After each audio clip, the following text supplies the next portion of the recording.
இப்போ நம்ம மட்டன் குழம்பு பண்ண போகிறோம். 1/2 கிலோ மட்டன் எல்லாம் சுத்தம் பண்ணி எடுத்துக்கோங்க. அதில் மஞ்சத்தூள் 1 ஸ்பூனு, 1 ஸ்பூன் இஞ்சி, 2 ஸ்பூன் இஞ்சி பூண்டு பேஸ்ட்டு, தேவையான உப்பு போட்டு தேவையான அளவு தண்ணி ஊற்றி விசில் போட்டு மூடி வச்சுருங்க. தேவையான அளவு ஒரு அரை மூடி தேங்காய் எடுத்துக்கோங்க.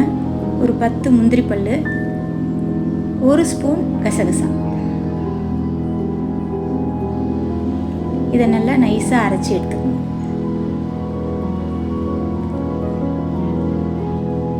தேவையான அளவு கொத்தமல்லி, கருவேப்பிலை, 3 வெங்காயம் பொடிசாக நறுக்கி வச்சுக்கோங்க. நீட்டு வாக்கில் நறுக்கி வச்சுக்கோங்க. ஒரு 4 தக்காளி நறுக்கி வச்சுக்கோங்க பொடிசாக.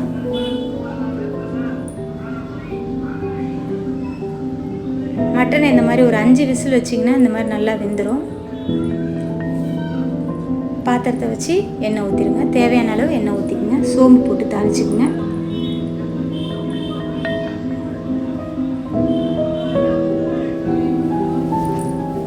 சோம்பு நல்லா பொரிஞ்சதும் கருவேப்பிலை, அப்புறம் வெங்காயம், அதையும் நல்லா வதக்கிடுங்க. தக்காளி ஆட் பண்ணிக்கோங்க. அதையும் நல்லா வதக்கிடுங்க. இந்த மாதிரி நல்லா வதங்கினதும் இப்போ நம்ம மசாலா பொருள் ஆட் பண்ணிக்கலாம். இந்த மாதிரி வதங்கட்டும். 1 ஸ்பூன் மிளகாத்தூள், வீட்டில் அரைச்ச மிளகாத்தூள் தான், 2 ஸ்பூன் போட்டுக்கோங்க.